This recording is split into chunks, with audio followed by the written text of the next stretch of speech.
Buenas noches con todos. Susto en Carchi por un fuerte sismo registrado esta tarde. Varias viviendas fueron afectadas. Hola, Diana. ¿Qué tal, Milton, amigos? Muy buenas noches. En otro tema, empezaron las audiencias en el caso de Las Dolores. Hoy rindió su versión el alcalde de Guayaquil, Jaime Nebot. Ya les damos los detalles. Un temblor de 5,9 grados en la escala Richter registrado en la provincia del Carchi deja como saldo una camioneta sepultada, varias viviendas afectadas y toda una población atemorizada.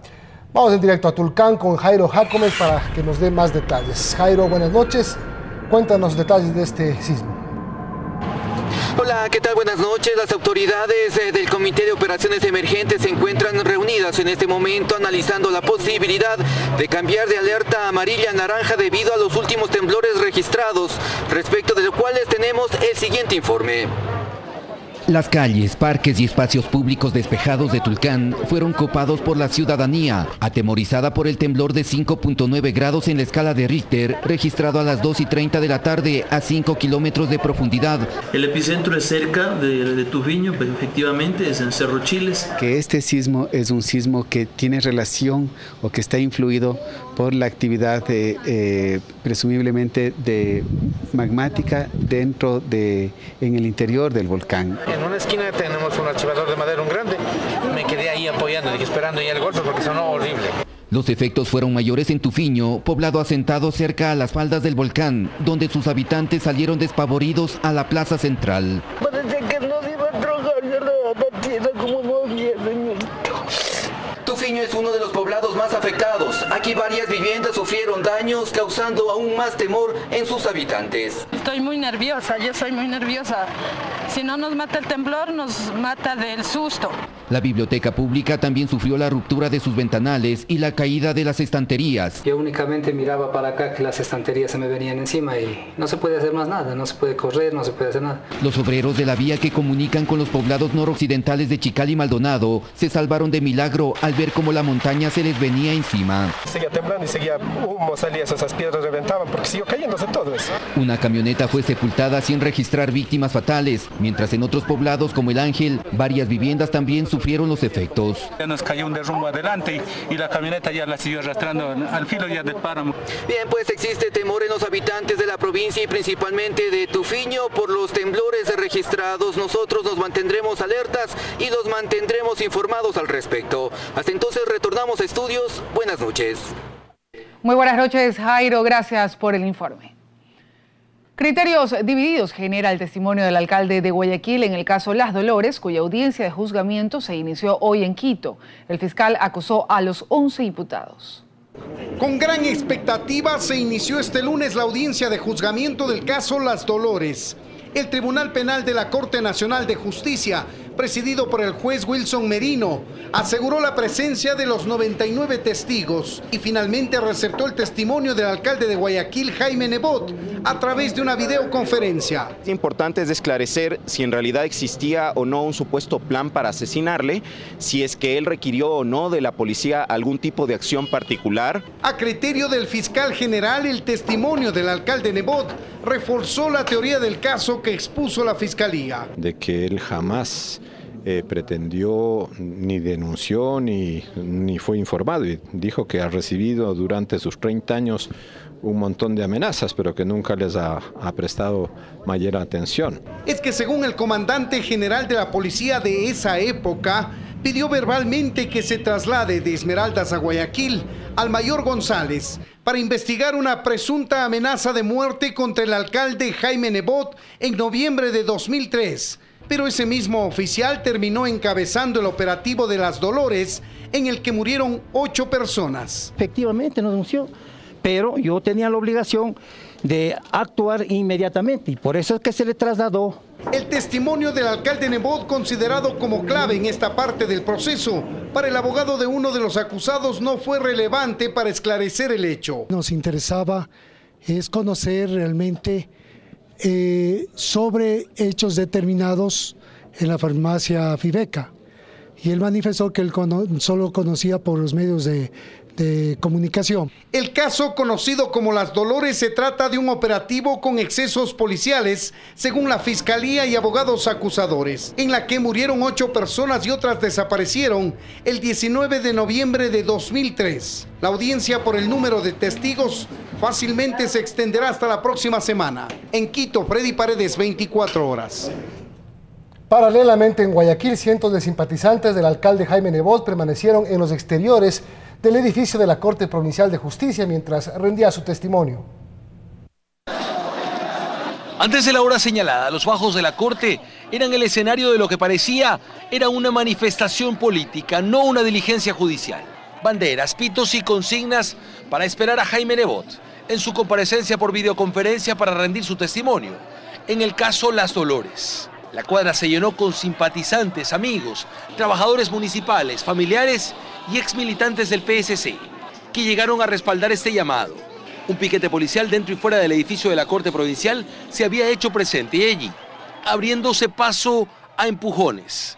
Pasadas las 8:30, apareció el alcalde de Guayaquil, Jaime Nebot. Se encaramó en las rejas para saludar a los asistentes y ya en la puerta de la Corte aseguró que él no había convocado a nadie, que este era un respaldo espontáneo del pueblo de Guayaquil. Guayaquil no necesita que lo despierten. Y si quieren pruebas de eso, las van a tener. Este pueblo le pido calma. Es público que yo no he convocado a nadie. Este no es el fin. Este es el principio. No jueguen con la Constitución, no jueguen con la ley, no jueguen con la ciudad. O aténganse a las consecuencias. Y subió al primer piso a una sala de audiencias mientras la policía se encargaba de contener a quienes pretendían seguirlo al lugar mismo de la videoconferencia.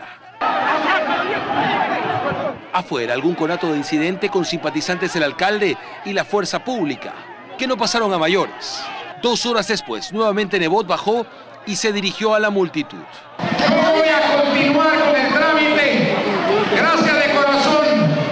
Vayan tranquilos a sus trabajos y a sus casas. Su comparecencia terminó poco después de las 12, pero no hizo un pronunciamiento final que se esperaba, sino que anunció que convocaría a la prensa al Palacio Municipal este martes, que allí pretendía contar qué le respondió a las preguntas de la sala y del juez Merino, en el caso Las Dolores, y algo más. Jorge Rodríguez, 24 horas.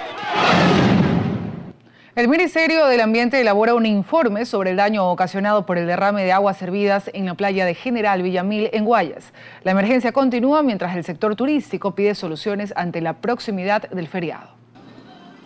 En playas se estaría cometiendo un delito ambiental. El Ministerio del Ambiente prepara un informe sobre los daños ocasionados tras la ruptura de una tubería que hace que las aguas servidas desemboquen en el mar. Pues resulta que este no es solo un balneario hermoso, sino también una zona protegida. A 6 cuadras de la playa inició el problema que motivó a que hace 8 días el Consejo Cantonal de General Villamil declare la emergencia sanitaria. El artículo 254 tipifica como un delito la gestión prohibida y no autorizada de productos, residuos, desechos o sustancias peligrosas que causen daños graves a la biodiversidad y establece prisión de 1 a 3 años. En la orilla de la playa hay pescados muertos. Este nos sorprendió, pues pensábamos que ya no estaba vivo, pero realmente intentaba salir de la zona contaminada para llegar al mar. Aunque el olor es penetrante y la escena penosa, turistas siguen acudiendo al balneario. Solo 7 de las cabañas cercanas al esterillo han acatado la orden de no vender comida a los visitantes. Ahorita vine y ya estoy poniendo yo mis hamacas porque yo necesito trabajar. La semana pasada, una semana no se trabajó. Estamos perdiendo si nosotros vivimos de esto. Alrededor del canal han colocado cal para que el olor no sea tan intenso, mientras donde colapsó el ducto siguen los trabajos de reparación. Que calculamos que ya en el feriado esto no debe de estar. Esto es lo que más preocupa, que el problema no se solucione antes del feriado de noviembre. Se llama la alcaldía, dice que esperemos. Medio ambiente, que esperemos, que vamos hasta la vez esperamos soluciones. Esta misma alcantarilla colapsó hace un año. Las autoridades municipales aseguran que las aguas servidas que hoy afectan el ecosistema no fueron derramadas por ellos, sino por los propietarios de hoteles y restaurantes que mantienen conexiones clandestinas. $3,5 millones. Prestará el municipio para cambiar todo el colector de la avenida Zenón Macías. Yo calculo que para carnaval nosotros vamos a tener un agua totalmente transparente. Mientras tanto, toda la contaminación sigue yendo al mar. Dayana Monroy, 24 horas. El alcalde de Quito, Mauricio Rodas, anunció la contratación de una nueva consultoría para el metro de la capital. Se realizará con el fin de conocer los costos de operación de este medio de transporte. Conozcamos cuál será la empresa que lo realizará. El alcalde de Quito, Mauricio Rodas, quiere más información y estudios para continuar o no con la construcción de un metro para la capital.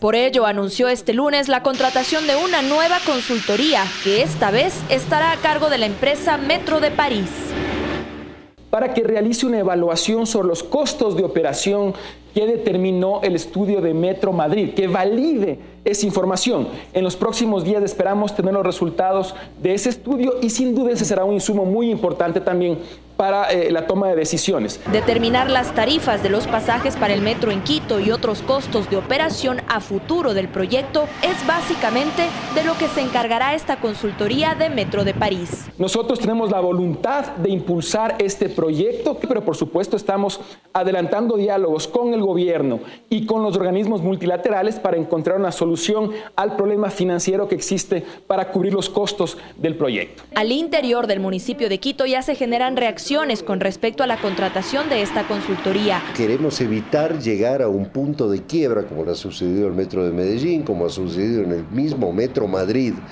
por el mal manejo económico de este sistema de transporte. El mayor esfuerzo posible por concretarla y no a la primera dificultad decir no puedo, está muy caro, que busquen nomás qué hacer. El Metro de París es una red de ferrocarril metropolitano fundada en 1900. Este sistema funciona en París, Francia, con 16 líneas. Con sus 219 kilómetros es la tercera red de metro más extensa de Europa Occidental, tras el Metro de Londres y el Metro de Madrid. Ana María Cañizares, 24 horas.